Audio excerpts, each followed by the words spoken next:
Remember rule number one, you're responsible for your house guest. I'm your house guest. Denzel Washington is teaming up with Ryan Reynolds for the action-packed Safe House. Washington portrays a captured renegade who is forced to flee from rebels following the destruction of a CIA-run safe house in Cape Town, South Africa.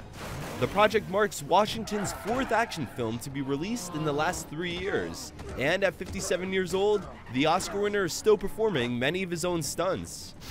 Yeah, well, we were fortunate to have some of the best martial arts trainers. So we had a really good run. We would practice, 2-3 times a week. In fact, that was the way we helped to stay in shape and learned a lot from them. We would stretch out really well and prepare really well. Your character is a traitor, but at the same time, a lot of people in the audience were rooting for him, cheering for interesting. you. Yeah. Yeah. He was, I call him a sociopath. I mean, I think that he wants to win no matter what. He was willing to do whatever it takes to win. He didn't care who he stepped on, who he killed, he would act like a little girl if he needed to. He'd turn around and chop snap your neck off, Your everyday guy. And what attracted you to that role? It developed, it developed. We spent about 5 months just in a room, and we just kept working on the material, trying to tighten it up. Does this make sense? Make it, let's not do anything stupid and silly.